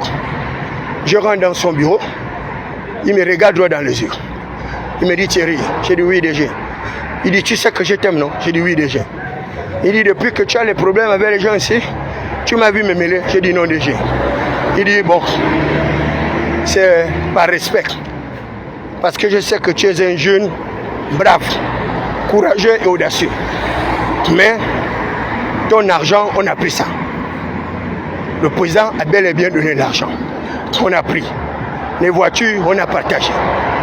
Mais sauve ta vie. Tu es au moins en vie. Laisse-nous manger notre argent. Sinon, tu vas perdre ta vie. Le monsieur m'a dit ça clair comme ça dans le bureau. J'ai dit non, j'ai compris. Voilà. J'ai dit j'ai compris. Laissez-moi au moins en vie. Mais manger l'argent là, c'est pas grave. Je saurai comment me débrouiller. Ils ont pris 10 millions. Ils m'ont dit prends quand même au moins 10 millions. J'ai dit je ne peux pas toucher à votre argent. Je ne peux pas toucher à cet argent. Voilà, vous pouvez manger vos centaines de millions. Je ne peux pas toucher à cet argent. Et tout le long du magistère de Omar Bongo Demba, j'ai été volé comme ça. À 3 reprises. 3 reprises. 3 reprises. Volé. À 3 reprises. Omar envoie l'argent pour me donner. Les gens volent. Et qui m'avait même aidé dans cette opération, c'est Menespo. Menespo qui fut ministre de la Défense. Et j'étais en train de faire mes communications dans le 3e arrondissement, particulièrement à Kingelek. Et ce jour-là, il était dans la zone avec sa voiture vite fumée, certainement également en mission. Et il m'aperçoit. Il a fait descendre un de ses agents. Il a dit, va me voir un peu ce que le petit a fait. Et le monsieur me trouve, je suis en train de faire mes causeries, d'arranger les foules pour soutenir le chef d'État, Omar Bongo et tout, machin. Et ils ont pris toutes les notes, moi je ne savais même pas. Et quand Menespo rentre chez lui, il fait une fiche pour dire au président que non, j'ai rencontré quelqu'un qui se bat sur le terrain pour vous. Il serait souhaitable que vous puissiez le recevoir. Et c'est comme ça, comme je suis appelé par un des conseillers spéciaux du président pour dire que non, le président veut te voir. J'ai dit, mais ça, c'est quelle blague ça? Il dit non, voilà, le président est au courant de tout ce que vous faites et il aimerait vous recevoir. Mais j'ai pris peur. J'ai dit non, là, votre affaire là, moi, je ne vois pas ça clair. Il me dit, et lorsque le président va te recevoir, il faut avoir quand même des petits projets que tu as envie de réaliser. J'ai dit d'accord. Et ça s'est passé comme ces gens l'avaient dit. Et j'avais les projets. Le chef d'État a financé ces projets-là à hauteur de près de 350 millions. Et plus l'argent du taxi. Et ils ont mangé tout mon argent. Ils ont mangé tout mon argent. On m'a d'abord amené dans une salle pour dire non Thierry, mais là, comme tu as pu convaincre Omar comme ça, à partir d'aujourd'hui, tu es une grande personnalité. Donc, Tu ne peux plus aller boire n'importe où. Tu ne peux plus marcher avec n'importe qui. Je ne comprenais rien. Mais même l'argent du taxi que le président nous avait donné. J'ai dit, mais le président nous a donné l'argent du taxi. On fait comment? Non, mais cet argent, on ne peut pas le partager aujourd'hui. On va le partager demain. Ils sont partis avec tout l'argent. Même 100 francs le lendemain, ils ne m'ont pas donné. Vous voyez les gens comme ça? Et ce même phénomène-là se poursuit avec Biscotto le Guiguema. Le président donne de l'argent, on vous vole de l'argent. Le président paye les voitures aux gens, on vole les voitures des gens. Le président donne les emplois aux gens, on vole les emplois que le président donne aux gens. Ils mettent leurs parents, ils mettent leur famille. Mais comment est-ce qu'on peut fonctionner comme ça? Et quand tu les dénonces, et ils cherchent à te tuer, on cherche à t'emprisonner, on te fait passer pour le plus mauvais des mauvais, alors que ce sont des voleurs. Et la portée du chef de l'État est gaspillée comme ça dans les quartiers. Ils sont pleins avec des instructions du président, non respectées par ses collaborateurs. Moi j'en ai, ils sont pleins, ils sont venus me voir chez les dossiers. Le président reçoit les gens, on donne l'argent, ils volent l'argent. Mais comment vous voulez l'argent, même l'argent du taxi? Je vous ai expliqué comment Eric Otete Mikala avait volé 500 000 francs dans mes 3 millions que le président m'a donné. Eux-mêmes, ils ont eu 3 millions comme moi. Ils volent encore mes 500 000. Je dis, mais est-ce que les gens là sont sérieux? Mais qu'est-ce que cela veut dire ça? Vous les avez vus démentir cette histoire? Je leur ai dit, vous me remettez mes 500 000. Vous me les rendez. C'est en tenant là. Ils avaient déjà partagé. Chacun a tiré. Et dans ces 3 millions, et 250 000, 250 000, donc mes 500 000, ils m'ont remis ça. J'ai dit, mais vous êtes pire que des malfaiteurs, vous êtes des mendiants. Le président nous donne 10 millions, vous avez 3 millions, moi j'ai 3 millions, vous me volez encore 500 000 dans mes 3 millions. Mais quel est ce niveau de réflexibilité? Et là j'apprends qu'ils avaient volé même l'argent de transport que le président avait donné pour faire les permis de conduire. Ils ont volé l'argent. Les pauvres gens qui devaient faire leur permis pour avoir un emploi dans le truc de taxi, tout ça là, le même projet que vous connaissez. Ils ont volé aussi l'argent de ces gens. Un vendeur à la sauvette, devenu conseiller du ministre du Commerce, en ma présence, nommé devant moi. Et c'est ma nomination qu'ils ont volé, qu'ils ont fait disparaître pour mettre un de leurs parents. Parce que quoi? Il était hors de question que je gagne plus d'argent qu'eux. Puisque même le montant, le président le fixait la séance tenante lorsque nous étions dans le cabinet du président. Donc ils ont vu 4 millions. Ils sont devenus fous. Oh comment? Tu arrives à gagner 4 millions? Machin. Mais nous étions tous dans le cabinet du président. Si le président a jeté de me donner 4 millions, il sait pourquoi? Vous n'avez même pas les papiers. Vous n'avez rien. Même le certificat d'études primaires élémentaires, ils n'ont pas. Le certificat d'études primaires indigènes, ils n'ont pas. Attendez. Moi, je suis diplômé de l'EPCA, je suis instructeur en communication sociale, je suis secrétaire des affaires étrangères. Attends. Parce que le président a dit non, on me donne 4 millions par mois comme conseiller du chef de l'État auprès du maire de Libreville. Les gars enlèvent mon nom. Ils mettent le nom de leurs parents. Et je ne dois pas me plaindre. Mais pendant ce temps, ils ont mangé les 2 années de la transition. Leur 1 million 300, c'est le montant que le président avait dit pour Mikala. Le président m'a même d'ailleurs informé le montant de Bitom, en qualité de chargé d'études, combien il gagnait. Le président m'a dit comment il a eu ce salaire forfaitaire. Pour Eric Otete, c'est moi qui avait mis 1 800 000 à l'hôtel de ville. Il ne connaissait même pas les montants. C'est moi qui met même son titre, conseiller. C'est moi qui mets ça sur mon papier. Un papier blanc que le président m'a donné. Imaginez jusqu'où le chef de l'État avait confiance en un pauvre tel comme moi. Un président de la République, il vous donne un papier blanc, sans tache, sans rature.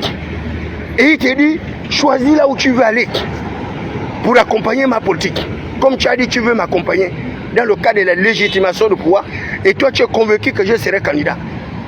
Hein? Mais moi aussi, je vais te rendre l'ascenseur. Il a pris. Il a d'abord dit, et prends mon numéro, David Mbakuma. Un président qui vous donne son numéro de téléphone. Et qui plus est un Brice Koto-Ligui, il m'a donné son numéro. Ensuite, il a appelé son gars de corps rapproché, capitaine au télé. Je ne vais jamais oublier son nom. Parce que le nom là, c'est le président qui m'a sorti son nom. Il m'a dit, lui, il s'appelle capitaine au télé. C'est mon gars de corps. J'ai dit, oui, monsieur le président. Il dit, prends son numéro. J'ai pris son numéro. Il a dit au capitaine de prendre mon numéro. Il a pris mon numéro. Il a dit, capitaine, tu achètes Thierry une voiture, tu donnes 3 millions de taxes. On est d'accord, oui. Ma nomination, conseil spécial du président, auprès du maire de Libreville. 4 millions. Sinon 6 millions même que je devais avoir. On sort de là, tout le monde est content. Les deux malotus là me volent 500 000. Et d'autres lascars. Ils arrivent chez le maire de Libreville, le général Rapochombo, un autre maire avec une psychologie de macabre. Et je lui avais bien dit, je dis que tu ne vas pas terminer la transition là. Mais c'est pas fini. Je vais remuer les caca de l'hôtel de ville. On va faire l'audit des mairies pendant les transitions là. Et ils vont se retrouver eux aussi en prison avec tout l'argent qu'ils ont volé pendant les 2 années de la transition là. Je ne vais pas laisser l'affaire là comme ça. Et ils enlèvent mon nom. Ils laissent le nom d'Éric Otité. Et ils font passer le président pour un menteur. Ils font passer le président pour quelqu'un qui aurait enlevé mon nom. Mais quel intérêt Brice Koto-Ligui aurait eu d'enlever mon nom? Puisqu'il n'a même pas eu l'intérêt de ne pas me donner la voiture. Parce que même la voiture, ils avaient volé. J'ai dû faire le bruit. Parce que quelqu'un du palais m'a dit, Thierry, ils t'ont volé. Ils ont volé ta nomination, ils ont volé ta voiture. Fais le bruit.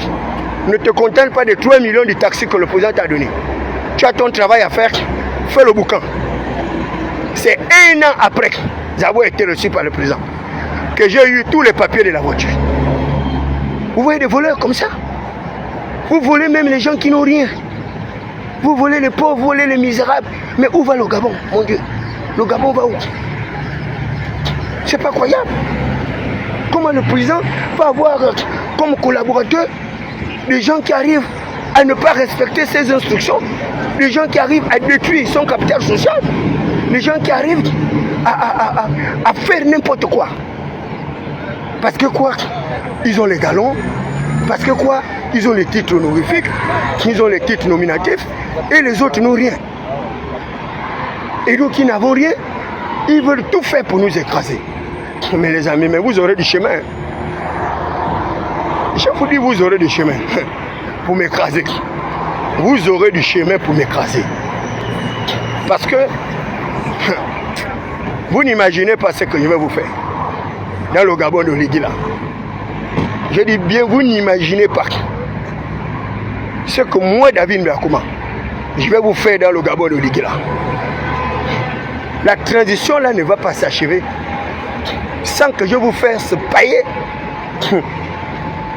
tous vos crimes commis contre ma modeste personne. Je vous dis, vous seriez victime des maladies incurables, des maladies qui vont défier la science. Vous avez l'argent, moi je n'ai rien, il n'y a pas de problème. Vous avez les titres honorifiques nominatifs, moi je n'ai rien, il n'y a pas de problème. Mais moi, je vais vous rendre malade. Je vais augmenter votre tension artérielle. Je vais augmenter votre taux d'adrénaline. Je vais détruire vos globules rouges, vos globules blancs, vos plaquettes, vos hématocytes, votre plasma sanguin. Et il n'y aura personne pour vous guérir. Vous irez partout voir les ngangas, les marabouts, les magiciens. Vous allez parcourir l'humanité. On va vous dire que c'est un prophète qui vous a maudit. La malédiction de ce prophète-là, il n'y a que le prophète lui-même qui peut l'enlever. Parce que ce prophète-là parle au nom de l'Éternel des armées. Donc il n'y a rien à faire. On va vous chasser. Et votre argent ne pourra pas vous soigner. Et vous allez me rechercher, moi, David Mbakuma, le prince Sadouma. Vous allez me trouver où? Peut-être je serai à Tchotandala ou en Dangui. Ou bien ambassadeur, là où on a envoyé le faux type qui a les faux papiers là. Puisque le président moi, voulait même envoyer à l'étranger. En choisissant le pays, je voulais partir. Moi, j'ai dit, monsieur le président, ce n'est pas utile. Moi, j'ai besoin de vous soutenir vos actions, légitimer votre pouvoir pour que vous ayez une victoire cash, sans bavure. Et cette victoire, nous l'avons donnée dans le 3e arrondissement. Avec Eloan Zondo, avec mon petit frère neveu Melvin Ngonjo, nous avons eu les meilleurs résultats de toute la province. Et cela a toujours été ainsi depuis plus de 20 ans. Donc chez nous, au 3e arrondissement, on se connaît. On se connaît les niveaux. On se connaît le leadership. Chez moi, au 3e arrondissement, on se connaît tous. On se connaît tous. Et là, tous ceux qui ont fait la campagne, chacun a gagné sa part de l'éléphant, sauf David Mbeakoma. C'est le même scénario. Oh non, David Mbeakoma, c'est un gueulard. Il nous empêche de tourner en rond. Il critique le gouvernement. Il critique Olegui. Il n'a droit à rien. On va l'affamer. Comme ça, il va fermer sa grande gueule. On va le réduire à zéro. À sa plus simple expression. Mes enfants sont à la maison, ils ne vont pas à l'école. Les leurs vont à l'école. Et ils disent que je vais fermer mon crapet. Les amis. Oui, vous savez que vous ne me connaissez pas. Je vous dis, vous ne me connaissez pas. Vous ne me connaissez pas. Mais un jour, je vous ferai payer. Je vous ferai payer très lâchement tout ce que vous avez fait contre ma modeste personne. Je vous le ferai payer. Et de la pire manière. Ça pour en être sûr. J'ai même vu quelqu'un qui me disait, mais tu as le numéro du président. Au lieu d'écrire, tu préfères le critiquer. Tu préfères critiquer son gouvernement. Vous pensez que parce que j'ai le numéro du président, le président c'est mon ami. Parce que vous ne connaissez pas les principes hiérarchiques. Moi je vais écrire le président en qualité de qui? Moi je ne peux pas écrire le président n'est pas mon ami. Même s'il m'a donné son numéro de téléphone. Mais ce n'est pas à moi d'écrire le président. Je peux répondre si le président m'écrit. Je peux répondre si le président m'appelle. Mais quand il a envoyé quelqu'un m'appeler, j'avais répondu. Il est passé par la main de quelqu'un pour m'appeler. La personne m'a appelé. Et puis elle m'a amené. Donc je ne peux pas appeler le président, je ne peux même pas l'écrire. Ce sont des principes hiérarchiques. Je suis un subordonné, je ne suis pas le maître du Gabon. Si pour vous, il est devenu votre copain, c'est votre ami, c'est votre fantassin, parce que vous pouvez l'appeler quand vous voulez, vous pouvez marcher avec lui, les bras dans les bras, les mains dans les mains, comme le faisait ce bouffon de Libanais, avec sa morphologie des plus macabres, qui avait osé m'insulter, me traiter de pédé. Et je lui avais bien dit que toi tu seras en fuite. Lorsqu'il avait promis, on va m'emprisonner.